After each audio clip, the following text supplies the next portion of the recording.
ஓம் சாந்தி. எல்லோரும் குஷியாக இருக்கிறீங்களா? 22/9/2025 சாக்கார் முரளி. ஸோ பாபா சொல்கிறாங்க, இனிமையான குழந்தைகளே, பாபா என்ன சொல்கிறாங்களோ அது உண்மையிலே எனக்கு தெரியுமா இதுக்கு முன்னாடி அப்படின்னா உங்கள் நெஞ்சில் கை வச்சு சொல்லுங்கள் அப்படிங்கிற இல்லையா? ஸோ இது வரைக்கும் கேள்விப்படாத ஒரு விஷயத்தை பாபா வந்து சொல்கிறாருன்னா அதோடைய அர்த்தத்தை புரிஞ்சுட்டு குஷியாக இருக்கணுமா அல்லது அலட்சியமாக இருக்கிறதா? ஏன்னா உங்களுக்கு 5000 வருடமாக தெரியாத ஒரு ரகசியம், சிதம்பர ரகசியம்னு சொல்கிறாங்க இல்லையா? ஸோ அந்த ரகசியத்தை இப்போ தெரிஞ்சுக்கிட்டீங்கன்றதை நினச்சி பார்க்க உங்களுக்கு குஷி இருக்கும். அப்போ அது சாதாரணமாக நினைக்க மாட்டீங்க. தினம் கிடைக்கிறதுனால உங்களுக்கு ஃபுல்லாக தெரியுதே தவிர, நீங்கள் யார்கிட்ட சொன்னாலும் அவங்களுக்கு இது என்ன புதுசாக இருக்குதுன்னு தான் கேட்பாங்க. நமக்குமே அப்படி தான் இருந்துச்சு ஆரம்பத்தில். இப்போவுமே தினம் சொல்கிற விஷயங்கள் நிறைய புதுசு வந்துக்கிட்டே தான் இருக்குது இல்லையா? கேள்வி, உங்களுடைய இந்த பிராமண தர்மத்தில் அதிக சக்தி இருக்குது. அது என்ன மாதிரியான சக்தி? எப்படி பிராமண தர்மத்தில் அது அதிகமாக இருக்குது? பதில், முழு உலகத்துக்கும் பாபாவுடைய வழிகாட்டுதல் படி சத்கதி கொடுக்கறது தான் பிராமண தர்மமே. ஏன்னா முழு உலகத்தையும் அமைதியாக ஆக்குறது சங்கமயோக பிராமணர்களாகிய நீங்கள் தான். அதனால்தான் நீங்கள் தேவதைகளை விட உயர்ந்தவர்கள். இந்த சக்தி எப்படி உங்களுக்கு கிடைக்கிது? பாபா கிட்ட இருந்து கிடைக்கிது. பாபாவுக்கு நீங்கள் உதவியாளர் ஆகிறதுனால உங்களுக்கு அனைத்தையும் விட மிகப்பெரிய பரிசு கிடைக்கிது. அது என்ன பரிசு? பிரம்மாண்டத்துக்கும் எஜமானர்கள், இந்த உலகத்துக்கும் எஜமானர்கள். பிரம்மாண்டம்னா பரந்தாமம், இந்த உலகன்றது சத்தியுகம். ஸோ இவ்வளவு பெரிய பரிசு கிடைக்கிது. ஸோ எல்லோருக்கும் சத்கதி கொடுக்கக்கூடிய சக்தியும் நமக்கு கிடைக்கிது. யார்கிட்ட இருந்து? பாபா கிட்ட இருந்து. அதனால தான் தேவதைகளை விட உயர்ந்தவர்கள் அப்படின்னு பாபா சொல்கிறார். ஸோ அப்படி உதவி செய்கிறதுக்கு மிகப்பெரிய பலனும் கிடைக்கிது. அதுதான் உலகத்துக்கே அதிபதி, பிரம்மாண்டத்துக்கும் அதிபதி. ஏன்னா அங்கேயுமே நம்ம தான் பாபாவுக்கு பக்கத்தில் இருக்க போகிறோம், பரந்தாமத்துலேயுமே. ஓம் சாந்தி. இனிமேலும் இனிமையான ஆன்மீக குழந்தைங்களுக்கு ஆன்மீக தந்தை ஒரே ஒரு முறை தான் 5000 வருஷத்தில் ஒரே முறை தான் வந்து புரிய வைக்கிறார். ஸோ மறுபடியும் 5000 வருஷம் கழித்து தான் வருவார். கல்பம் அப்படின்னு சொன்னதுனால, அவங்க கல்பத்துக்கு லட்சக்கணக்கான வருடம்னு சொல்லிட்டதுனால நம்ம 5000 வருஷத்துக்கு ஒரு முறைன்னு சொல்ல வேண்டியதாக இருக்குது. இல்லைன்னா கல்பத்திற்கு ஒரு முறைன்னு சொல்லிடலாம். சிருஷ்டியுடைய ஆயுள் வெறும் 5000 வருஷம்தான். இந்த விஷயங்களை ஒரு பாபா மட்டும்தான் வந்து புரிய வைக்கிறார். எந்த மனுஷனுடைய வாயிலிருந்தும் இந்த ஞானத்தை ஒருபோதும் நீங்கள் கேள்விப்பட்டிருக்கவே முடியாது. ஸோ ஆத்மாக்களாகிய குழந்தைங்க உட்கார்ந்துட்டு இருக்கிறீங்க. நம்ம எல்லோருக்கும் ஒரே தந்தை தான் அப்படின்னு நமக்கு தெரியும். அந்த தந்தை தான் குழந்தைங்களுக்கு தன்னுடைய அறிமுகத்தை கொடுக்குறார். நான் தான் உங்கள் அப்பா, இவ்வளோ நேரம் நீங்கள் அனுபவித்ததெல்லாம் கொடுத்தது நான் தான் அப்படின்னு சொல்கிறார். ஏன்னா இது எந்த மனுஷனுக்கும் தெரியாது. கடவுள் யார், அவர் என்ன கொடுத்தாரு, எதுவுமே தெரியாது. அவரை பரமபிதான்னு கூப்பிடுறாங்கன்னா அதிக அன்பு இருக்கணுமே. ஏன் இல்லைன்னா அவரை பற்றி தெரியாது, எப்படி அப்பான்னு தெரியாது. ஸோ எல்லையற்ற தந்தை பரமபிதானா அதான் அர்த்தம். அப்படின்னா அவர்கிட்ட இருந்து தானே ஆஸ்தி அடைஞ்சிருக்கணும் இல்லை? அப்பானா சொத்து கொடுத்துருப்பார் தானே. அதனால தான் அவங்கள அறியாமல் எனக்கு கொடுத்ததெல்லாம் கடவுள் கொடுத்தாருன்னு சொல்கிறாங்க பக்தியில் கூட. ஹெவன்லி காட் ஃபாதர், அதாவது சொர்க்கத்தை படைக்கிற இறை தந்தை அப்படிங்கிற ஆங்கில வார்த்தை நல்லா இருக்குது. சொர்க்கம் அப்படின்னு புது உலகத்துக்கு தான் சொல்லப்படுது. இப்போ நம்ம இருக்கிற பழைய உலகத்தை தான் நரகம்னு சொல்கிறோம். ஆனால் சொர்க்கத்தை பற்றி யாருக்குமே தெரியாது. தெரியல இருந்தாலும் மற்ற மதத்தினர் சொர்க்கம் இருக்குதுன்னு தெரியும், ஆனால் எங்கே இருக்குது எதுவும் தெரியாது. ஆனால் இந்த சன்னியாசிகள் சொர்க்கம்னு இன்னும் இருக்குதுன்றது கூட ஏற்றுக்கிறது கிடையாது. ஸோ ஈஷா யோகா ஜக்கி வாசுதேவ் கூட நாம் இப்போ இருக்கிறது தான் சொர்க்கம், நாம் இருக்கிறது தான் சொர்க்கம் இல்லைன்னு ஏதாவது உங்ககிட்ட ஆதாரம் இருக்குதான்னு கேட்குறாரு. அப்படின்னா என்ன அர்த்தம்? டீசெண்டாக சொல்கிறாரு, வேறு சொர்க்கம் கிடையாதுன்ட்டு. தந்தை சொர்க்கத்தை படைக்கக்கூடியவர் அப்படின்னு அவங்க ஒருபோதும் சொல்கிறது கிடையாது. அஞ்ஞானி இது சன்னியாசிகள் ஹெவன்லி காட்ஃபாதர் இல்லையா?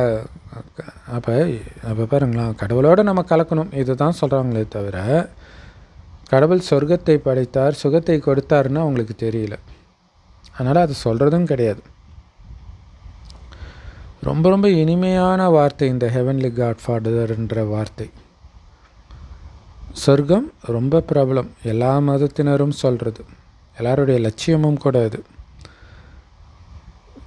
ஸோ இப்போ நமக்கு சொர்க்கத்தின் தொடக்கத்திலேருந்து நரகத்தின் இறுதி வரை இந்த முழு சக்கரத்துடைய முதல் இடைக்கடை பற்றிய ஞானம் புத்தியில் சுற்றிக்கிட்டே இருக்குது. சேவாதாரிகளாக இருக்கிற எல்லோருமே ஒரே மாதிரி இருக்கிறது கிடையாது இல்லையா? வரிசைக்கிரமம் கண்டிப்பாக இருக்குது. நீங்கள் மறுபடியும் உங்களுடைய ராஜ்யத்தை இப்போ ஸ்தாபனை பண்ணுறீங்க. ஆன்மீக குழந்தைகளாகிய நாம் உயர்ந்ததிலும் உயர்ந்த தந்தையுடைய உயர்ந்ததிலும் உயர்ந்த வழிபடி நடந்துட்டு இருக்கிறோம் அப்படின்னு சொல்கிறீங்க. அதனால தான் நாம் அவருடைய குழந்தைங்க. உயர்ந்ததிலும் உயர்ந்த தந்தையுடைய வழியைத்தான் ஸ்ரீமத்துன்னு சொல்லுவோம். ஸ்ரீனா உயர்ந்த வழி இல்லை, உயர்ந்த வழி கொடுப்பவரும் உயர்ந்தவராக தானே இருப்பார். ஸ்ரீமத் பகவத்கீதைன்னு சொல்கிறாங்க. இதுதான் முதல் நம்பர் சாஸ்திரம். ஆனால் அதை உண்மையில் சொல்கிறது சிவபாபா. ஸ்ரீமத்னாலே கடவுளுடைய மகா வாக்கியம். தந்தையுடைய பேரை கேட்டதும் உடனே ஆஸ்தி நினைவு வந்துடும் தானே இல்லை? அப்பானாலே ஆஸ்தி தான், என்ன கொடுக்குறாரு, அப்பா எனக்கு என்ன சேர்த்து வச்சுருக்காரு அப்படிலாம் கேட்பாங்க. பரமபிதா கிட்டேருந்து என்ன கிடைக்கும்னு உலகத்தில் யாருக்குமே தெரியாது. பழமையான யோகா அப்படின்னு சொல்கிறாங்க. அதை கற்றுக் கொடுத்தது யார் அப்படின்னு புரிஞ்சுக்கிறது கிடையாது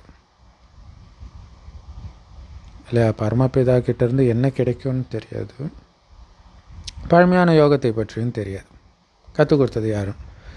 ஸோ அதுதான் பரமபிதா கிட்டேருந்து நமக்கு கிடைச்சிருக்குது. கிருஷ்ணர்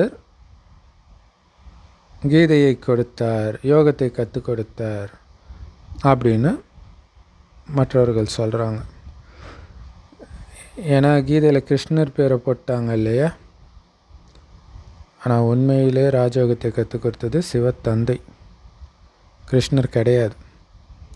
அந்த சிவத்தந்தை கற்றுக் கொடுத்த ராஜயோகத்தின் மூலமாக தான் முக்தி அடைகிறோம், ஜீவன் முக்தி அடைகிறோன்னு இப்போ புரிஞ்சுக்கிறோம். இதே பாரத பூமியில் தான் சிவபாபா வந்தார். அதனால தான் அவருடைய பிறந்த நாளை இங்கே கொண்டாடுறோம், சிவ ஜெயந்தின்ட்டு. இதெல்லாம் நாம் தான் புரிஞ்சுருக்கிறோம். ஆனால் மனிதர்களுக்கு பாவம் எதுவும் தெரியல. காரணம், கீதையில் கிருஷ்ணர் பேரை போட்டுட்டாங்க, சிவனுடைய பேரை மறைச்சிட்டாங்க. அதனால் மகிமையும் மறைஞ்சு போயிடுச்சு. யார் மூலமாக முழு உலகத்துக்கும் சுகமும் சாந்தியும் கிடைக்கிதோ அந்த தந்தையையே மறந்துட்டீங்களே. இதுதான் ஞாபக மறதிக்கான நாடகம். ஞாபகம் வரும், பாபா ஞாபகப்படுத்துகிறாரு, அப்புறம் மறந்துடுறோம், மறுபடியும் 5-6 வருடம் கழித்து ஞாபகப்படுத்துகிறாரு. இதான் ஞாபகம் மற்றும் மறதிக்கான நாடகம்னு பாபா சொல்கிறார். இருக்கிறதுலே மிகப்பெரிய தப்பு அப்பாவையே தெரிஞ்சிக்காமல் இருக்கிறது. இத்தனையும் கொடுத்தவர் யாருன்றதை தெரிஞ்சுக்கணுமா இல்லையா? அவர் ஒரு பக்கம் அவருக்கு பேரும் கிடையாது உருவமும் கிடையாதுன்னு சொல்கிறாங்க, இன்னொரு பக்கம் மீன் ஆமை இந்த மாதிரிலாம் அவதாரம் எடுக்கிறாருன்னு சொல்கிறாங்க. ரெண்டுமே ஒன்றுக்கு ஒன்று முரணாக இருக்குது. ரூபமே இல்லைன்ட்டு அப்புறம் ஆமை ரூபத்தில் இருக்கார், மீன் ரூபத்தில் இருக்காருன்னு சொல்கிறீங்க. கல்லில் முள்ளிலெல்லாம் இருக்கிறாருன்னு சொல்கிறீங்க. இப்படி தவறுக்கு மேலே தவறு, பொய்க்கு மேலே பொய் சொல்லிக்கிட்டே இருக்கிறாங்க. அதனால் ஏணியில் கீழே இறங்கிக்கிட்டே இருக்கிறாங்க. கலைகள் குறைஞ்சிக்கிட்டே இருக்குது. தமோபிரதானம் ஆகிக்கிட்டே இருக்குது ஒட்டுமொத்த உலகமாக. எந்த தந்தை சொர்க்கத்தை படைத்தாரோ, யார் நம்மளை இந்த பாரதம்ன்ற சொர்க்கத்துக்கு எஜமானராக ஆக்குனாரோ அவரை போய் கல்லில் இருக்கிறாரு, முள்ளில் இருக்கிறாருன்னு நிந்தனை பண்ணியிருக்கிறீங்க. ஏணிப்படியிலிருந்து எப்படி இறங்கி வந்தீங்கன்னு பாபா தான் இப்போ புரிய வைக்கிறார்.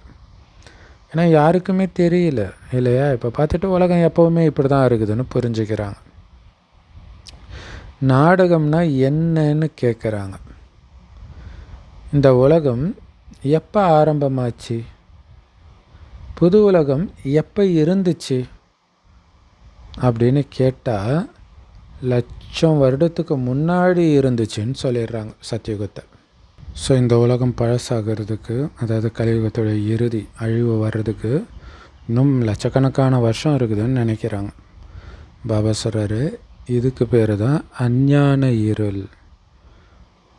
ஞான கண்மையை சத்குரு கொடுத்தார், அஞ்ஞான இருள் நீங்கிடுச்சின்னு பாடுறாங்க.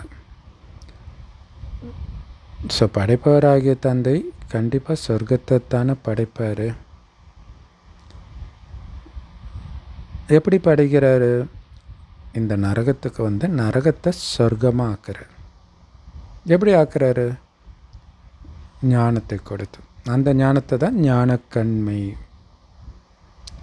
இல்லையா? ஸோ மை போட்டால் கண்ணு நல்லா தெரியணுவாங்க. ஸோ அந்த மை போட்டால் தெரியுமா தெரியாதா தெரியாது. ஆனால் இந்த ஞான மை போடுறதுனால தெளிவாக தெரியுது. நாம் தான் தேவதையாக இருந்தோம், இப்போ இப்படி ஆகிட்டோம் அப்படின்னு தெரிஞ்சுக்கிறோம். படைப்பவராகிய தந்தை இந்த சிருஷ்டியோடைய முதலிடை கடை பற்றிய ஞானத்தை சொல்கிறதுக்கு எப்போ வர்றாரு? கடைசியில் வந்து சொல்கிறார். நடுவில் எப்போயாவது வந்திருந்தால் தான் தெரிஞ்சிருக்குமே. இதுதான் முக்கியமான விஷயம். எப்போ வந்து சொல்லியிருந்தாலும் தெரிஞ்சிருக்கும். யாருக்கும் எதுவும் தெரியலன்றதே ஒரு மிகப்பெரிய ஆதாரம், கடவுள் இது வரைக்கும் வரலன்ட்டு. எவ்வளோ பெரிய விஷயம் இல்லையா? நினைவு யாத்திரைக்கு எந்த அளவுக்கு நேரம் தேவைப்படுதோ அந்த அளவுக்குலாம் ஞானத்துக்கு தேவைப்படாது இல்லையா? சாகிற வரைக்கும் நினைவு பண்ணிக்கிட்டே இருக்கிறோம். ஸோ அந்த நினைவு நிலை பெறுவதற்கு அவ்வளோ காலம் தேவைப்படுது. மற்றபடி ஞானத்தை புரிஞ்சுக்கிறதுக்கெலாம் அவ்வளோ காலம் கிடையாது, ஒரு வினாடியில் புரிஞ்சுக்கலாம். 84 பிறவி கதை ஒரு கதை மாதிரி சொல்கிறார் இல்லையா? 84 ஜென்மங்களின் கதையை. இன்னையிலிருந்து 5000 வருடத்துக்கு முன்னாடி யாரோட ராஜ்யம் இருந்துச்சு, அந்த ராஜ்யம் இப்போ எங்கே போச்சு, எல்லாத்தையும் நாம் இப்போ புரிஞ்சுக்கிறோம். குழந்தைங்க கிட்ட இப்போ முழு ஞானமும் இருக்குது. ஆனாலும் நீங்கள் எவ்வளோ சாதாரணமாக இருக்கிறீங்க பாருங்கள். அஜாமில் போன்ற பாவிகள், அஜாமில்னால் யார்? தன் சொந்த மகளையே இச்சையாக பார்த்தவர்கள், சொந்த மகளோட காமத்தில் ஈடுபட்டவர்கள். இன்றைக்கி கலியுகம் அப்படி மாறிடுச்சு இல்லையா? ஸோ அந்த மாதிரி அஜாமில் போன்ற பாவிகள், அகலிகைகள், கோன் விழுந்தவர்கள். ஸோ அகலிகையும் காமத்தினால் தப்பு பண்ண பொண்ணு, கோன் விழுந்தவர்கள், காட்டுவாசிகள், எல்லாரையும் எவ்வளோ உயர்ந்தவர்களாக பாபா மாத்துறாரு பாருங்க இல்லையா? அப்படிப்பட்ட ஞானத்தை அவர் கொடுக்குறார். அதன் மூலம் எப்படி இருந்த நாம் இப்போ எப்படி ஆகியிருக்கிறோம் பாருங்கள். பழைய உலகத்துடைய நிலை இன்றைக்கி எப்படி இருக்குதுன்னு பாருங்கள். ஆனால் நீங்கள் எப்படி மாறி இருக்கிறீங்கன்னு பாருங்கள் இல்லையா? பாபா ஞானம் கிடைக்கலன்னா அந்த மோசமான உலகத்திலே ரொம்ப மோசமானவர்களாக தான் நம்ம இருந்திருப்போம். சிருஷ்டி சக்கரம் எப்படி சுற்றுது அப்படின்னு கூட மனிதர்களுக்கு தெரியல. பாபா சொல்கிறாங்க, உங்கள் மனசை தொட்டு சொல்லுங்கள், இதுக்கு முன்னாடி இதெல்லாம் உங்களுக்கு தெரியுமா? பாபா சொல்லாமலே தெரியுமா? எதுவுமே தெரியாமல் தானே இருந்தீங்க. பாபா மறுபடியும் வந்து நமக்கு உலக ராஜ்யத்தையே கொடுக்குறார் அப்படின்னு இப்போ தான் தெரிஞ்சிருக்கிறோம். உலக ராஜ்யம்னா என்ன? அதுவுமே யாருக்கும் தெரியாது. விஸ்வம்னா முழு உலகத்துக்கும் ராஜாவாக ஆகிறோம். அதான் விஸ்வ மகாராஜா ஸ்ரீ நாராயணன். அந்த ராஜ்யத்தை அரை கல்பத்துக்கு யாராலையும் அபகரிக்க முடியாது. அந்த மாதிரி சக்திசாலியான ராஜ்யத்தை கொடுக்கிறார். நம்மளை அதை ஆள்வதற்கு சக்திசாலியாக மாற்றுறார். அப்போ குழந்தைங்களுக்கு எவ்வளவு குஷி இருக்கணும். பாபா கிட்டேருந்து எத்தனை முறை இந்த ராஜ்யத்தை நீங்கள் அடைஞ்சிங்க தெரியுமா? எண்ணற்ற முறை. பாபா தான் சத்தியமானவராக இருக்கிறார். சத்தியமான தந்தை, சத்தியமான ஆசிரியர், சத்தியமான குருவாகவும் இருக்கிறார். அதனால தான் சத்குருன்னு சொல்கிறோம். இந்த மாதிரி ஒரு அப்பா டீச்சர் சத்குருவை இதுக்கு முன்னாடி நீங்கள் கேள்விப்பட்டிருக்கவே மாட்டீங்க. இப்போ அர்த்தத்தோடு இதெல்லாம் புரிஞ்சுக்கிறோம். நீங்கள் குழந்தைகளாக இருக்கிறீங்க, அப்பாவை நினைவு செய்கிறீங்க. இன்றைய நாட்களில் சின்ன வயசுலே குருவாக்கிடுறாங்க, அல்லது சின்ன குழந்தைங்களுக்கு குருவை உருவாக்கிடுறாங்க. அவர் தான் உன்னுடைய குரு அப்படின்ட்டு குருவுடைய சித்திரத்தை பையனுடைய கழுத்தில் மாலையாக போட்டுடுறாங்க. இங்கே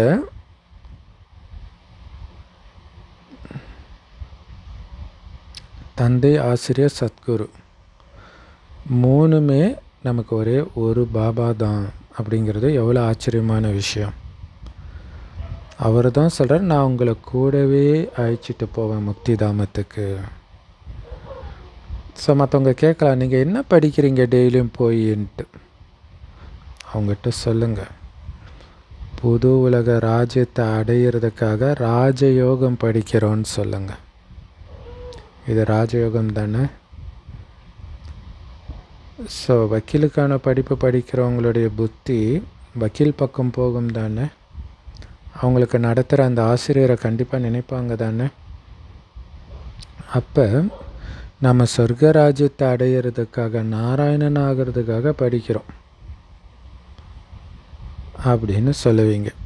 அப்போ கண்டிப்பாக உங்களுடைய புத்தி அந்த பதவி நாராயணன்கிட்டையும் போகும். அது நாராயணன் ஆகிறதுக்கான ஞானத்தை கொடுக்குற சிவபாபா கிட்டேயும் போகும். ஏன்னா நமக்கு கற்றுக் கொடுக்கறது யார்? சிவ பகவான். அவருடைய பேர் ஒன்று தான். ஏன்னா அவர் மறுஜன்மெல்லாம் எடுக்கிறது கிடையாது. மறுஜன்மம் எடுத்தால் தான் பேர் மாறும் இல்லையா? இப்போ வரைக்கும் அவருடைய பேர் சிவன் தான் இருக்குது. ஸோ ரதம், மற்றபடி பிரம்மா அது ரதம், அது சிவனுடைய பேர் கிடையாது. அவருக்கு ரதமே கிடையாது சொந்தமாக. கீதையில் கூட அர்ஜுனனுடைய ரதத்தை கிருஷ்ணர் ஓட்டுறதாக காட்டியிருக்கிறாங்க. அது உண்மையில் சிவன். ஏன்னா ரதம் இல்லாதவர் அவர் தான் இல்லையா? என்னுடைய பேர் சிவன். தந்தை சிவன், ரதம் பிரம்மா அப்படின்னு சொல்லுவீங்க இல்லையா? வருபவர் சிவன், அவர் வர உடல் அந்த ரதம் பிரம்மாவுடைய உடல்னு சொல்கிறோம். இவர் எவ்வளவு ஆச்சரியமானவர்னு நமக்கு தெரியும். சரீரம் ஒன்றே ஒன்று தான். இவரைத்தான், அதாவது இந்த பிரம்மாவைத்தான்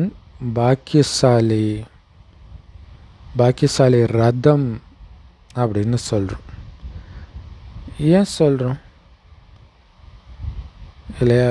சரீரம், அவர் ஒரே ஒரு உடம்பு தான் எடுக்கிறார், பிரம்மா உடலை தான் எடுக்கிறார் முரளி சொல்கிறதுக்கு. அதனால தான் அதை பாக்கியசாலி ரதம்னு சொல்கிறோம். கடவுளே பிரவேசம் செய்கிறாருன்னா சாதாரண விஷயமா? 2 ஆத்மா ஒரே உடம்பில் இருக்குது. இது உங்களுக்கு மட்டும்தான் தெரியும். வேறு யாருடைய சிந்தனையிலும் வரவே முடியாது உள்ள கடவுள் இருக்கிறாரு பிரம்மா உடம்புக்குள்ளன்ட்டு. பகீரதன் சொர்க்கத்திலேருந்து கங்கையை பூமிக்கு எடுத்துகிட்டு வந்ததாக பக்தி மார்க்கத்தில் சொல்கிறாங்க. என்ன கங்கை தண்ணி எடுத்துகிட்டு வந்தாரா மேலேருந்து? என்ன கொண்டு வந்தார்? கங்கை தான் இங்கே எப்பயுமே தானே இருக்குது. ஸோ கொண்டு வந்தது யார் அப்படின்னு நீங்கள் பார்க்குறீங்க. சிவபாபா தான் ஞான கங்கை எடுத்துகிட்டு வர்றாரு. அவருக்கு உடம்பு தேவை, இன்னொருத்தர் உடம்புல பிரவேசிக்கிறார். மற்றபடி பிரம்மா போய் அழிச்சிட்டு வரல, சிவபாபாவாக பிரவேசிக்கிறார் அப்படின்னு நம்ம பார்க்குறோம். பிரவேசமாகி இருக்கிறது யார்? சிவ தந்தை இல்லையா? ஸோ மனித உடம்பில் வந்து நீராக பிரவேசிக்கும், சடையிலிருந்து தண்ணியாக வரும். அப்படி தானே பக்தி மார்க்கத்தில் சிவனுடைய ஜடாமுடியிலேருந்து கங்கை வந்ததாக காட்டுறாங்க. ஸோ இதை கூட மனிதர்கள் சிந்திக்கிறது கிடையாது. தர்மம் தான் சக்தின்னு சொல்லப்படுது. தர்மத்தில் தான் சக்தி இருக்குது. அனைத்தையும் விட எந்த தர்மத்தில் சக்தி இருக்குது அப்படின்னு நீங்கள் சொல்லுங்கள். ஸோ எல்லா தர்மத்துக்குமே சக்தி இருக்குது. ஆனால் இருக்கிறதுலே அதிக சக்தி பிராமண தர்மத்திற்குத்தான் இருக்குது, நம்ம சங்கமயுக பிராமண தர்மத்திற்கு.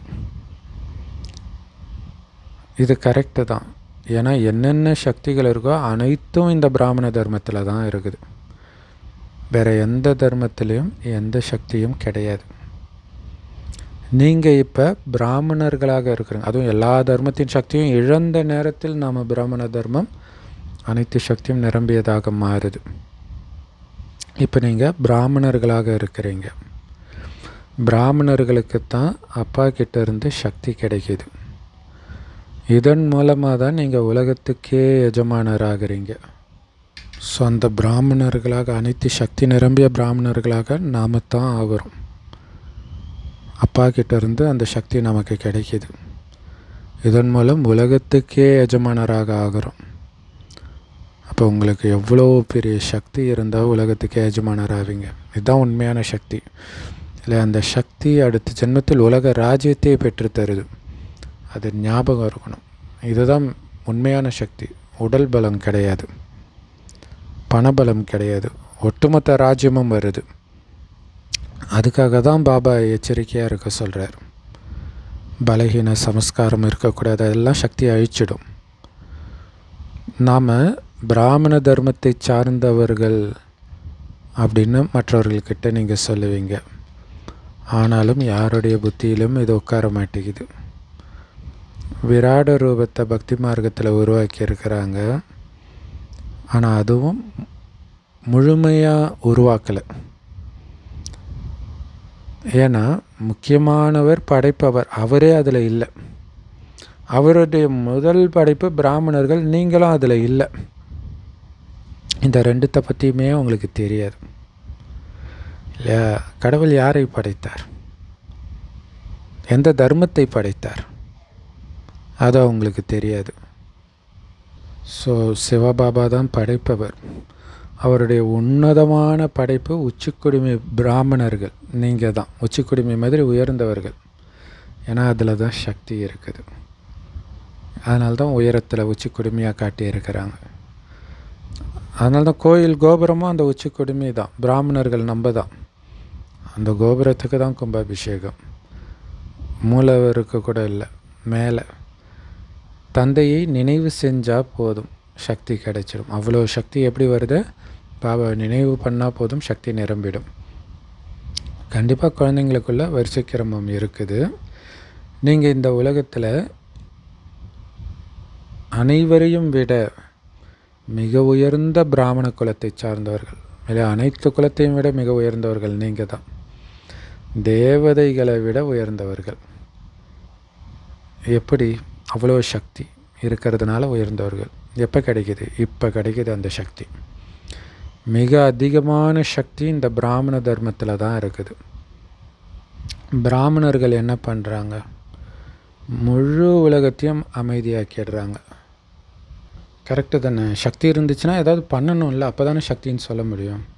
அப்படி என்ன பண்ணாங்க? முழு உலகத்தையும் அமைதியாக்குறாங்க. ஏன்னா உங்களுடைய தர்மமே அப்படிப்பட்டது. பாபாவுடைய ஸ்ரீமத் மூலமாக அனைவருக்கும் சக்தி கொடுக்குறீங்க. அதனால தான் பாபா சொல்கிறாரு, நான் உங்களை என்னை விட உயர்வாக ஆக்குறேன். அதன் மூலம் நீங்கள் பிரம்மாண்டத்துக்கும் எஜமானராகிறீங்க, உலகத்துக்கும் எஜமானராகிறீங்க. முழு உலகத்தின் மீதும் உங்கள் ராஜ்யம்தான் நடக்க போகுது. பாரதம் நம்முடைய தேசம்னு இப்போ பாடுறாங்க. இல்லை, இந்தியா சுதந்திரம் அடைந்த போது ரொம்ப பாடியிருப்பாங்க.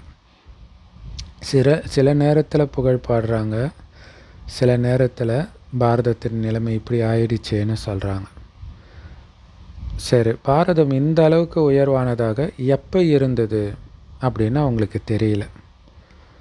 சொர்க்கம் நரகம் ரெண்டுமே இங்கே தான் இருக்குது அப்படின்னு மனிதர்கள் நினைக்கிறாங்க. ஸோ அப்போ பாரதத்துடைய மகிமை பாடுறாங்கன்னா மகிமைக்குரியதாக பாரதம் எப்போ இருந்துச்சுன்னு தெரியணும்ல, அது அவங்களுக்கு தெரியாது. ஆனால் மனிதர்கள் என்ன நினச்சிக்கிறாங்க, இப்போவே தான் சொர்க்கம், இப்போவே தான் நரகம் அப்படி புரிஞ்சுக்கிறாங்க. காசு யாருக்கிட்ட, பணம், நிறைய வாகனங்கள், நிறைய பில்டிங்கு இதெல்லாம் இருக்குதோ அவங்க சொர்க்கத்தில் இருக்கிறதா நினைக்கிறாங்க. ஆனால் புது உலகம்தான் சொர்க்கம் அப்படின்னு புரிஞ்சிக்கிறது கிடையாது. ஆனால் இதே பூமி சொர்க்கம்தான் இருந்தது, இப்போ கிடையாது. இங்கே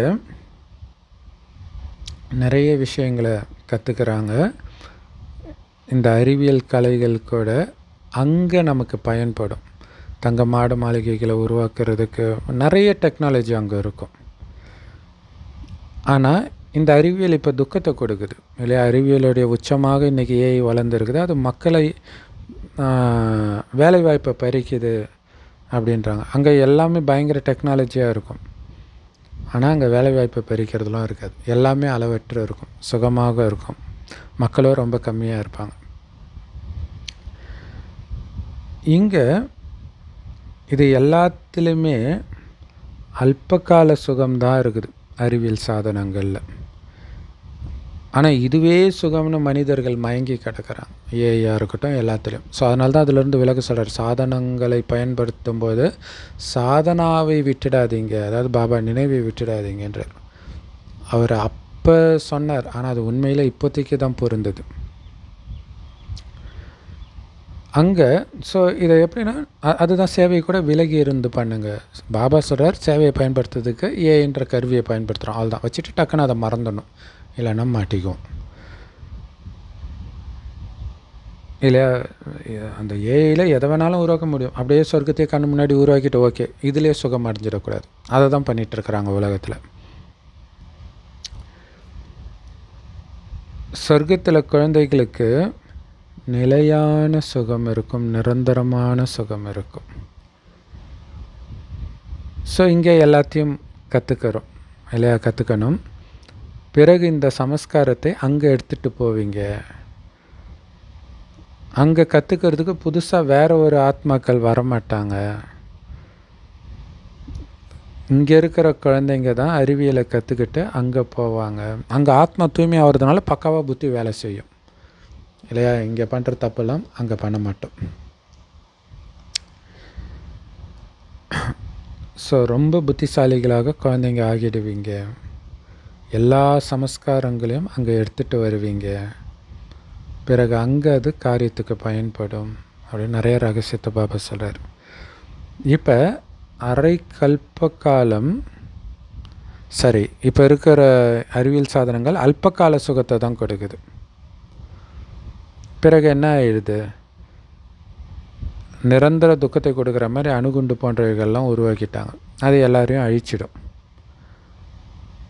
ஆனால் அதுலேயும் நன்மை இருக்குது. ஏன்னா இங்கே மனிதர்கள் துக்கத்தை தான் கொடுத்துட்டு இருக்கிறாங்க. அப்போ இங்கே எல்லாருக்கும் மரணம் ஏற்படாமல் அமைதியான ராஜ்யம் எப்படி ஏற்படும் இல்லையா? ஸோ அப்போ எல்லோரும் மேலே அழிச்சிட்டு போகணும். ஸோ அப்போ போகிறதுக்கான வழியைத்தான் நம்ம சொல்லி கொடுக்குறோம் எல்லோருக்கும். இங்கே அசாந்திக்கான ராஜ்யம்தான் இருக்குது. இதையும் உங்களில் வரிசைக்கிரமமாக தான் புரிஞ்சுக்கிறீங்க. நாம் முதல்ல நம்முடைய வீட்டுக்கு போவோம், பிறகு சுகதாமத்துக்கு வருவோம். ஸோ துக்கம் நிரம்பி இந்த உலகத்திலேருந்து தப்பிச்சு முதல்ல அமைதிக்கு போகிறோம். ஸோ முதல்ல அமைதிக்கு போயிட்டு அங்கேருந்து தான் சுகத்துக்கு போகிறோம், அதாவது சொர்க்கத்துக்கு வரோம். சுகம் இருக்கும்போது பாபா வர்றதே கிடையாது, ஏன்னா அவசியம் கிடையாது. ஏன்னா அவருடைய வேலையே துக்கத்தில் இருக்கிறவங்கள மீட்கிறது தான். ஸோ அதுக்கு எனக்கு வானப்பிரஸ்த ரதம் தேவை. ஸோ ஸோ துக்கத்தில் இருக்கிறது கலியுகத்தின் இறுதியில் தான். அதுலேயுமே வானப்பிரஸ்த ரதம் இல்லை, நல்ல அனுபவசாலி ரதம் வேணும். பாபா சொல்கிறது புரியணும், அதை அப்ளை பண்ணணும். அப்ளை பண்ணி பார்க்கும்போது வர அனுபவத்தை மற்றவங்களுக்கு சொல்லணும். ஸோ அந்த மாதிரி ரதம் வேணும். ஸோ பிரம்ம பாபா தான் முழுசாக 84 பிறவி எடுத்திருக்கிறார் இல்லையா. பக்தி மார்க்கத்தில் கூட எல்லாருடைய ஆசைகளையும் நான் நிறைவேற்றி வருகிறேன். பக்தர்கள் எப்படியெல்லாம் தவம் பூஜை எல்லாம் பண்ணுறாங்க, தேவிகளை எப்படியெல்லாம் அலங்கரிக்கிறாங்க. ஸோ நாளைக்கு நவராத்திரி இல்லையா, பயங்கரமாக அலங்காரம் பண்ணுவாங்க, கோலு வச்சு பூஜை பண்ணுறாங்க. பிறகு என்ன பண்ணிடுறாங்க, கடலில் கரைச்சிடுறாங்க. ஸோ வடநாட்டில் நவராத்திரிக்கு துர்கையுடைய சிலை, இங்கே பிள்ளையாருக்கு எப்படி பெரிய சிலை வைக்கிறாங்களோ அதேமாதிரி துர்கைக்கு பெருசாக வச்சு ஊர்வலமாக எடுத்துகிட்டு போய் அதையும் கடலில் போய் கரைச்சிடுவாங்க. ஸோ இதை பாபா கிட்ட ட்ரான்ஸ் மெசேஜ் போய் எடுத்துகிட்டு வராங்க இல்லையா, அந்த சகோதரிகள் கூட பார்த்துருக்குறாங்களாம். பாருங்கள் எவ்வளவு செலவு பண்ணுறாங்க. இது எப்போதுலேருந்து இந்த மாதிரி செலவு பண்ணது, இந்த மாதிரி அலங்காரம் பண்ணுறது, பூஜை பண்ணுறதுலாம் ஆரம்பமாச்சுன்னு கேளுங்க. அவங்க பரம்பரையாக நடக்குதுன்னு சொல்லுவாங்க. ஸோ எவ்வளோ அலைஞ்சிட்டு இருக்கிறாங்க பாருங்கள். இது எல்லாமே நாடகம். ஏன்னா அதன் மூலமாக எதையுமே அவங்க அடையிறது கிடையாது. நான் உங்களை மிகவும் இனிமையானவர்களாக ஆக்கிறதுக்காக வந்திருக்கிறேன்னு பாபா அடிக்கடி குழந்தைங்களுக்கு புரிய வைக்கிறார். ஏன்னா வந்திருக்கிறது எதுக்கு, மிகவும் இனிமையானவர்களாக மாறணுன்றதுக்காக. ஏன்னா மிகவும் இனிமையான உலகத்தை சார்ந்தவர்கள் நாம், அந்த சொர்க்கத்தை சார்ந்தவர்கள். அது உங்கள் மைண்டில் இருந்துக்கிட்டே இருக்கும்போது தான் எந்த டெஸ்ட் பேப்பர் வந்தாலும் கசப்பாக நடந்துக்க மாட்டீங்க. இந்த தேவதைகளை பாருங்களாம், எவ்வளவு இனிமையாக இருக்கிறாங்க. அப்படி இருந்தது நீங்கள் தானே, அப்படி ஆகணும் இல்லை. ஆனால் இன்றைக்கி மனிதர்கள் எவ்வளோ கடுமையான வார்த்தையை பேசுகிறாங்க. அது நார்மலாகிடுச்சு. ஸோ யார் முந்தைய கல்பத்தில் பாபாவுக்கு அதிக உதவி பண்ணாங்களோ அவங்களுக்கு தான் இன்னைய வரைக்கும் பூஜை நடக்குது. உங்களுக்கும் பூஜை நடந்துட்டு தான் இருக்குது. ஏன்னா நீங்கள் தானே உதவி பண்ணீங்க. உயர்ந்த பதவியையும் நீங்கள் தான் பலனாக அடையிறீங்க. நான் உங்களை என்னை விட உயர்ந்தவர்களாக ஆக்கிறேன்னு சுயம் தந்தையே சொல்கிறார். ஸோ அப்படி ஆக்கிறதுக்காக கடவுள் கொடுக்குற வழி தான் ஸ்ரீமத். உயர்ந்ததிலும் உயர்ந்த பகவானுடைய வழி ஸ்ரீமத். ஸ்ரீனா உயர்ந்த, மத்னா வழி, உயர்ந்த வழி. அது ஒன்றும் ஸ்ரீ கிருஷ்ணருடைய இது கிடையாது. ஸ்ரீமத் கீதையில் கூட ஸ்ரீமத் பகவத்கீதை அப்படின்னு போட்டிருக்கிறாங்க. எவ்வளோ ஃபேமஸாக இருக்குது. வெறும் கீதைன்னு சொல்கிறது கிடையாது இல்லையா. கிருஷ்ணர் இந்த நேரத்தில் சிவ தந்தை கிட்ட இருந்து இந்த ஞானத்தை எடுத்து ஆஸ்தி அடைஞ்சிட்டு இருக்கிறார். கிருஷ்ணருடைய ஆத்மா அடைஞ்சிட்டு இருக்குது. அந்த கிருஷ்ணருடைய ஆத்மாவின் கடைசி ரதத்தில் தான் சிவபாபா பிரவேசிக்கிறார், கடைசி உடலில். எவ்வளோ ஆச்சரியமான விஷயம் இது. ஒருபோதும் யாருடைய புத்தியிலும் இது வரவே வராது இல்லையா. கிருஷ்ணர் கீதை சொன்னார், வழிபடுறாங்க. சிவன் என்ன பண்ணார், ஏதோ ஒன்று பண்ணியிருக்கணும்ல. கிருஷ்ணரை விட உயர்ந்தவராக சிவனை சொல்கிறாங்கன்னா அப்போ ஏதோ பண்ணியிருக்கணும்ல. அதான் பாபா சொல்கிறார், அந்த உயர்ந்த கீதையை சொன்னதே நான் தான் அப்படின்னு சொல்கிறார். ஆனால் இது உங்கள் புத்தியில் வரவே இல்லை பாருங்கள். ஸோ இதை புரிஞ்சிக்கக்கூடியவங்களுக்கு கூட புரிய வைக்கிறதுக்கு ரொம்ப உழைக்கணும். டக்குன்னு புரிஞ்சிக்க முடியாது இல்லை. பாபா குழந்தையாக்கி முரளி கேட்டுட்டு இருக்கும்போது கூட இதை எப்படி புரிய வைக்கிறதுன்றதே நமக்கு ரொம்ப கன்ஃபியூஷனாக இருக்கும் இல்லையா. பாபா குழந்தைங்களுக்கு எவ்வளோ அழகாக நல்ல முறையில் புரிய வைக்கிறார். சர்வ உத்தமரான பிரம்மாவுடைய வாய் வழியாக பிறந்த பிராமணர்களே அப்படின்னு தான் பாபா எழுதுகிறார், நம்மளை குறிப்பிடுறார். நீங்கள் உயர்ந்த சேவை செய்கிறதுனால தான் அந்த சொர்க்க ராஜ்யம்ன்ற பரிசு கிடைக்கிது. கூடவே சர்வ உத்தம பிரம்மா வாய் வழி பிராமணர்கள்னு பாபா சொல்கிறதை விட என்ன நமக்கு பெரிய பரிசு வேணும் இல்லையா. அதுவும் கிடைக்கிது. நீங்கள் தந்தைக்கு உதவியாளராக ஆகிறதுனால தான் உங்கள் எல்லோருக்கும் வரிசைக்கிரமமாக பரிசு கிடைக்கிது. எந்த அளவுக்கு உதவியாளர் ஆகுறீங்களோ அந்தளவுக்கு உயர்ந்த பரிசு. இப்போ உங்ககிட்டயே ரொம்ப சக்தி இருக்குது. சக்தி இல்லாமல் காமத்திலேருந்து விலகி இருக்க முடியுமா? வெளி உலக கவர்ச்சியிலேருந்து விலகி இருக்க முடியுமா? சக்தி இருக்குது. மனிதர்களை நீங்கள் சொர்க்கத்துக்கு எஜமானர்களாக ஆக்கிட முடியும். அந்த அளவுக்கு சக்தி இருக்குது. அந்த சக்தியை கொண்டு ஆன்மீக போர் செய்யும் போர் வீரர்கள் நீங்கள் இல்லையா? மாயைக்கிட்ட இருந்து உங்களை பாதுகாக்கிறதும் இல்லாமல் மற்றவர்களையும் மீட்கிறீங்க மாயையின் பிடியிலிருந்து. நீங்கள் ஒருவேளை பேட்ஜ் அணியலை அப்படின்னா நீங்கள் இந்த ஆன்மீக மிலிட்ரியை சார்ந்தவர்கள்னு மனிதர்கள் எப்படி புரிஞ்சுக்குவாங்க? இல்லையா? நீங்கள் நல்ல ஞானம் கொடுக்குறீங்க, நீங்கள் யாருன்னு அவங்களுக்கு தெரியணும்ல. இப்போ முஸ்லீம்கள் சொல்கிறாங்கன்னா அவங்க ட்ரெஸ்ஸை பார்த்தாலே தெரியுது, புர்கா போட்டிருப்பாங்க முஸ்லீம்கள்ன்ட்டு. அப்போ இந்த ஞானத்தை சொல்கிறது, இந்த ஞானத்தை ஃபுல்லாக கொடுத்து நீங்கள் பிரம்மகுமாரி விளக்கம் கொடுக்குற வரைக்கும் அவங்க கேட்கணுன்னு அவசியம் கிடையாது. அப்போ அந்த பேட்ஜை பார்க்கும்போது ஓகே இவங்க பிரம்மகுமாரி அப்படின்னு நீங்கள் எது சொன்னாலும் ஓகே இது பிரம்மகுமாரி ஞானம் போல் இருக்குது அப்படின்னு அவங்க புரிஞ்சுக்கணும். ஆனால் எப்படி அவங்களுக்கு தெரியும்? ஏன்னா மிலிட்ரியில் இருக்கிறவங்க எப்போவுமே பேட்ஜ் அணிஞ்சிருக்கிறாங்கல்ல. சிவபாபா புது உலகத்தை படைப்பவர். அங்கே இந்த தேவதைகளுடைய ராஜ்யம் இருந்தது, இப்போ கிடையாது. சிவபாபா தான் புது உலகத்தை படைப்பவர். அந்த புது உலகத்தில் இந்த தேவதைகளுடைய ராஜ்யம் இருந்தது, இப்போ கிடையாது. புது உலகமும் கிடையாது, தேவதைகளும் கிடையாது, இப்போ ராஜ்யமும் கிடையாது. ஸோ இப்போ மீண்டும் அதை அடையிறதுக்காக பாபா கொடுக்குற மகா மந்திரம் மண்மனாபவ அப்படின்னு என்ன அர்த்தம்?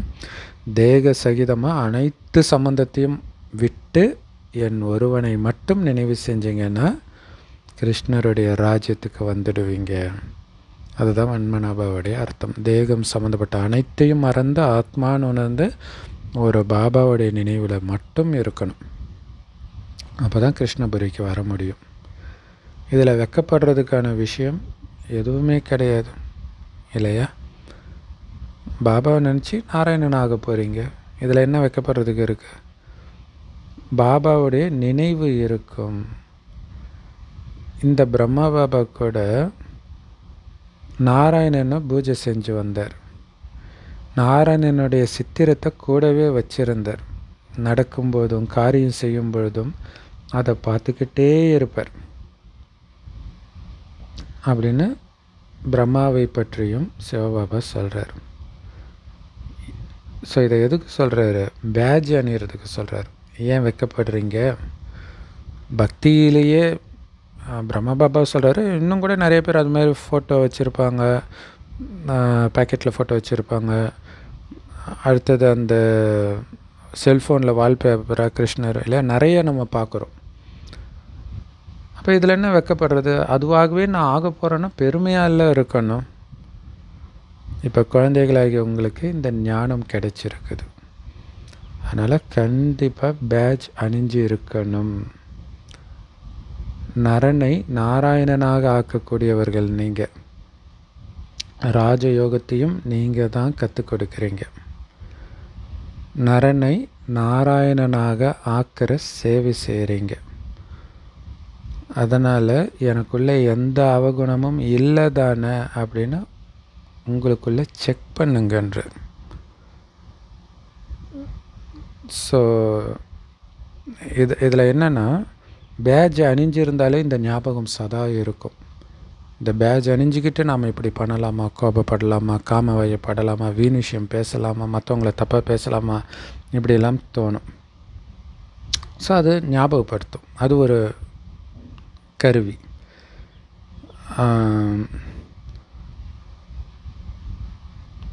நரனை நாராயணனாக ஆக்கக்கூடியவர்கள் நாங்கள் அப்படிங்கிறது ஞாபகம் இருக்கணும். ஏன்னா நரனை நாராயணனாக்கக்கூடிய ராஜயோகத்தை நீங்கள் தானே கற்றுக் கொடுக்குறீங்க. நரனை நாராயணனாக்குற சேவை நீங்கள் தானே பண்ணுறீங்க. ஸோ இதோடைய நினைவாக திருப்பதியில் கூட ஏதோ சேவைன்னே சொல்லுவாங்க, கருட சேவை இந்த மாதிரி ஏதோ ஒன்று சொல்லுவாங்க.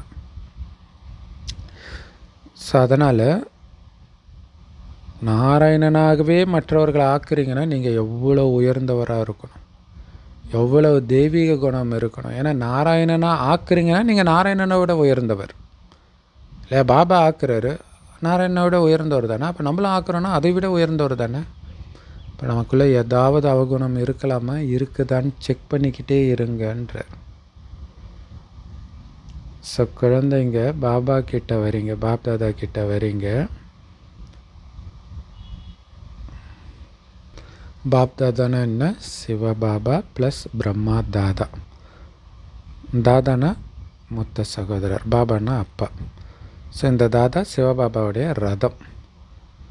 கண்டிப்பாக பாபா இந்த ரதத்தின் மூலமாக தானே உங்களை சந்திப்பார். உடம்பில்லாதவர் பிறகு எப்படி உடம்புள்ள நம்மளை சந்திப்பார்? ஸோ தந்தைக்கிட்ட புத்துணர்வு அடையிறதுக்காக மதுபனுக்கு போகிறோம். ஏன்னா பாபா எதிரில் உட்காந்துட்டு இருக்கும் பொழுது நம்மளை அழிச்சிட்டு போகிறதுக்காக பாபா வந்திருக்கிறாருன்னு ஞாபகம் வருது இல்லையா? ஆக்சுவலாக யமன் வந்து அழிச்சிட்டு போவார்னுவாங்க, ஆனால் பாபா தான் அழிச்சிட்டு போகிறார். அதனால தான் யம தர்மன்றாங்க இல்லையா? யம தர்மன், சனீஸ்வரன், தர்மராஜா சிவபாபா தான் இல்லையா? பாபாவோட எதிரில் உட்காந்துட்டு இருக்கும்போது அதிகமாக நினைவு செய்யணும் பாபாவை. ஏன்னா நேரில் இருக்கிறார், சாதாரண விஷயம் கிடையாதுல்ல, எவ்வளோ போதை இருக்கணும். அதனால் உங்களுடைய நினைவு யாத்திரையை மதுபனை விட்டு நீங்கள் வீட்டுக்கு போனாலும் அதிகரிக்க செஞ்சுக்கிட்டே இருக்கணும். ஸோ மதுபனில் அதிகமாக நினைக்கணும், மதுபனை விட்டு வந்தாலும் அதிகரிச்சுக்கிட்டே இருக்கணும் அப்படின்னு சொல்லி ரொம்ப அற்புதமாக முரளி முடிச்சிருக்காரு. நல்லது, அற்புதமான முரளி கொடுத்த அன்பான தாய் தந்தை பாப் தாதாவுக்கு அன்பு நினைவுகள் மற்றும் காலை வணக்கம். பாபா சொல்கிறாங்க, எனக்குள்ள எந்த அவகுணமும் இல்லை தானே, தேவதைகள் மாதிரி நான் இனிமையானவனாக ஆகியிருக்கிறேனா அப்படின்னு உங்களை நீங்களே செக் பண்ணுங்க. பாபாவுடைய உயர்ந்ததிலும் உயர்ந்த வழிப்படி நடந்து உங்களுடைய ராஜ்யத்தை ஸ்தாபனை பண்ணணும். சேவாதாரியாக ஆகணும் அப்படின்னா எப்போவுமே இந்த சிருஷ்டியின் முதலிடை கடை பற்றிய ரகசியத்தை, சொர்க்கம் மற்றும் நரகம் பற்றிய ஞானத்தை புத்தியில் சிந்தனை பண்ணிக்கிட்டே இருக்கணும். அப்போ தானே சேவை பண்ண முடியும். ஏன்னா இதை பற்றி தானே சொல்ல போகிறோம். வரதானம், இறை சேவகன் நான் அப்படிங்கிற நினைவின் மூலமாக சுலபமான நினைவை அனுபவம் செய்து சகஜயோகி ஆகுங்கள். அதுக்கு விளக்கம், இறைச்சேவகன் அப்படின்னா என்ன அர்த்தம்? எப்போவுமே இறை தந்தையுடைய சேவையில் தன்னை இணைத்து கொண்டிருப்பவர்னு அர்த்தம். இந்த சேவையை சுயம் இறைவனே எனக்கு கொடுத்திருக்கிறான்ற அந்த பெருமையில் எப்பவும் இருங்க. நிறைய காரியம் செய்தாலும் காரியத்தை கொடுத்தவரை ஒருபோதும் மறக்கக்கூடாது. உயர்ந்த காரியம்தான் செய்கிறீங்க, ஆனால் அதை கொடுத்தது யார்? சிவபாபா. அவரை மறக்கக்கூடாது. அதனால் நிறைய செயல்கள் செய்தாலும் இறை தந்தையுடைய கட்டளைப்படி செய்கிற நான் நீங்கள் நினச்சிங்கன்னா ஈஸியாகவே அந்த நினைவின் அனுபவமாகும். அதனாலேயே நீங்கள் சகஜ யோகி ஆகிடுவீங்க இல்லையா? கடவுள் சொல்கிறார், நான் செய்கிறேன். கருவி, கடவுளுக்காக செய்கிறேன். அதுதான் முக்கியமான விஷயம். கடவுள் சொல்கிறார், செய்கிறேன். கருவி, அவர் செய்ய வைக்கிறார், ஜஸ்ட் கருவியாக நான் இருக்கிறேன் அப்படின்னு நினைக்கும்போது ஒன்று பணிவும் இருக்கும், இன்னொன்று பாபாவோட அந்த அன்பும் இருக்கும். இப்போ சகஜயோகி ஆகிடுவீங்க. அதுக்கு என்ன பண்ணோம்? இறை சேவகன் நான், இன்னொரு சோமானம். நேற்று சொன்னால சோமானத்திலேயே இருக்கணும் அப்படின்ட்டு. அடுத்து இறை மாணவன் நான் ஸ்லோகனில் சொல்கிறார். அந்த இறை மாணவ வாழ்க்கை நாம் வாழ்ந்துட்டு இருக்கிறோம் இல்லையா? இது எப்போவுமே ஞாபகம் இருக்கணும். நான் ஸ்டூடெண்ட் லைஃப் தான் இருக்கிறதுலே சந்தோஷமான லைஃப், கேர் ஃப்ரீ லைஃப், எதை பற்றியும் கவலை இல்லாத வாழ்க்கை அப்படின்னு ஞாபகம் இருந்தால் மாயை எப்படி பக்கத்தில் வருன்றார். கடவுள்கிட்ட படிக்கிற அந்த கடவுளே எனக்கு அப்பாவாகவும் இருக்கார், எனக்கு என்ன கவலை? அப்போ எப்படி மாயை வருன்றார்? இதெல்லாம் வெல்றதுக்கான வழியைத்தான் அவர் கற்றுக் கொடுக்குறார் அப்படின்னு நீங்கள் நினைத்தாலே மாயை கிட்ட கூட வராதுன்றார். சூப்பரான ஸ்லோகன். அவிக்தேஷரா பாபாவுடைய நினைவுன்ற அக்னியை மூட்டி யோகத்தை ஜுவாலா ரூபமாக்குங்கள். எந்த அளவுக்கு இந்த ஸ்தாபனை காரியத்தில், சொர்க்கத்தின் ஸ்தாபனை காரியத்தில் நிமித்தமாக இருக்கக்கூடிய அல்லது கருவியாக இருக்கக்கூடிய நீங்கள் நினைவில் ஜுவாலா ரூபத்தில் இருக்கிறீங்களோ, அப்படியே பாபா நினைவிலேயே மூழ்கி இருக்கிறீங்களோ, அந்த அளவுக்கு விநாச ஜுவாலை வெளிப்படும் இல்லையா? அதை கண்டு நீங்களே பயப்படக்கூடாது. ஏன்னா பற்ற வைக்கிறதே நீங்கள் தான் இல்லையா? பாபா நினைவுனால தான் அது நடக்குது. அதை புரிஞ்சுக்கணும். கூட்டு தியானத்தின் அக்னி ஜுவாலை தான் உலக விநாச காரியத்தை முடித்து வைக்கும் இல்லை? இப்போ என்ன ஆகுது? விநாசமாகுது, நின்றுடுது, ஆகுது, நின்றுடுது. தொடர்ந்து கொழுந்து விட்டு எரியணும்னா நீங்கள் ஜுவாலா ரூபத்தில் நினைவு இருக்கணும். நினைவு அக்னி கொழுந்து விட்டு எரியணுன்றார், அதுவும் கூட்டு ரூபத்தில். இதற்காக ஒவ்வொரு சேவை நிலையத்திலும் கண்டிப்பாக விசேஷமாக யோகாவுக்கான நிகழ்ச்சி நடந்துக்கிட்டே இருக்கணும்.